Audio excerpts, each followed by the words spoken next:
Hello and welcome to my talk on A-level physics. For me, one of the best reasons to take A-level physics is the amazing physics team we have here. I have never worked with a more competent group of physics teachers. They really know their stuff. We all teach slightly differently, and you can't guarantee which pair of teachers you'll get, but we are a team, we work together, and you can come and see any one of us for support if you need it. Right, here's a pretty good list of reasons you might want to take A-level physics, but for me it's deeper than that. For me, the reason to take A-level physics is that you really enjoy your physics lessons. The reason to take A-level physics is that when you're sat in physics lessons and you're learning about something new, you're excited to understand how this new concept works.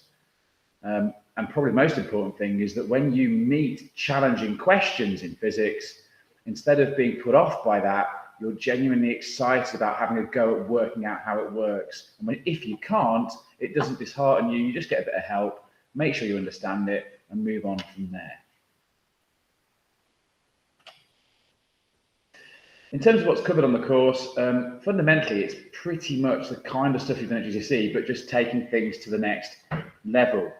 Don't worry about number one, that's measurements and errors. We sort of teach you that as you do practicals throughout the course. There are 10 required practicals, and as we do those practicals and other practicals, we will try and drill in all the key skills you need to pass that part of the course.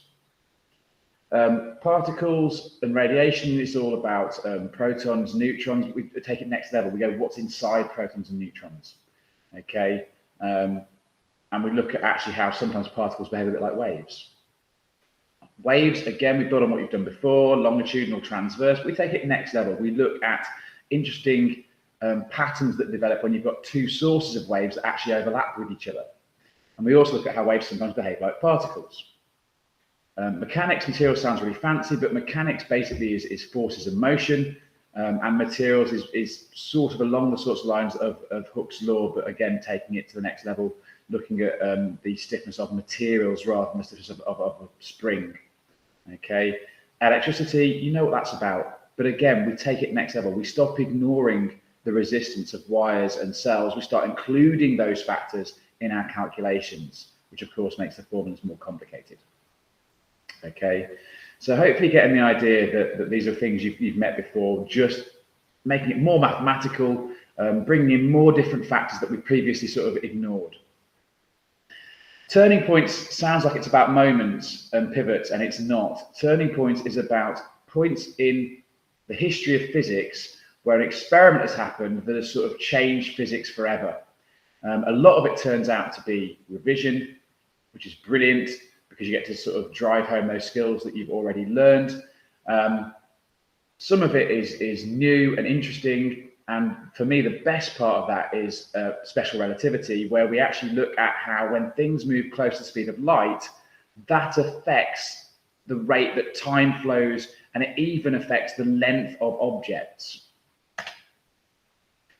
How do the exams work? Well, you have three papers. Papers 1 and 2 are testing you on the things you've learned in the topics, excluding the optional topic. Paper 3 covers the optional topic, and all of those practical skills that we've tried to develop across the 2 years through your practical work. So what do you need to take A-level physics? Well, you need at least a grade 7 in physics or dual science. And that really is the bare minimum. Okay, ideally, you want to be getting an 8 or a 9 and be finding physics relatively easy most of the time. Okay. In terms of the skills you've developed across your GCSEs, basically you need really strong algebra skills. You need to be able to rearrange equations. You're going to rearrange equations pretty much every lesson for the next 2 years. That's one a day for the next 2 years. And you need problem solving skills. You need to be able to work through difficult problems, use multiple equations to get yourself the answer, that sort of thing. So do you need A-level maths? Well, no. If you've got those algebra skills already and you enjoy using those skills, but the rest of the maths just isn't for you, absolutely not. You can easily do physics without A-level maths. There'll be the occasional little bit of a course that you have to work a bit harder at, but that's your choice. Okay, do you need to love maths? Again, no, not entirely. I do. Even I am not a fan of certain bits of maths, but you don't need to love all of maths, but you have to be prepared that you are going to do algebra pretty much every day for the next 2 years. So key skills, obviously algebra. I don't want to keep driving that home too much. Definitely problem solving, lateral thinking. Obviously there's practical skills, so there's 10 required practicals. Independence, of course. We are trying to prepare you for a university course.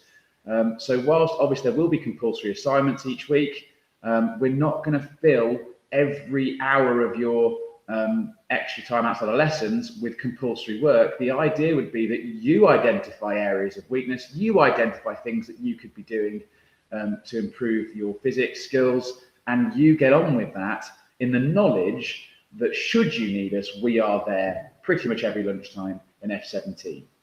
Okay, so we are a safety net. We're not going to let you fall too far, but we do want to give you enough freedom and enough independence to develop the skills you're going to need to succeed at university in the future.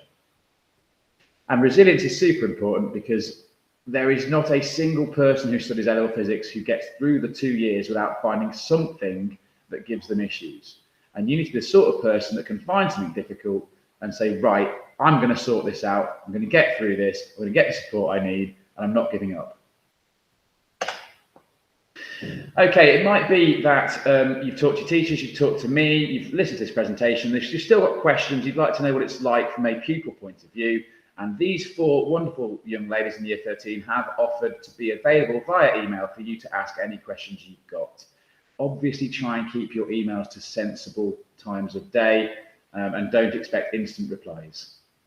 If you have any questions at all, pop and see one of the physics team up in F17 or F18, ask your teacher, talk to us. We'll be completely honest with you wherever possible. We'll give you a real idea of what you can expect at A-level, and I hope to see some of you on the course next year. Thank you very much.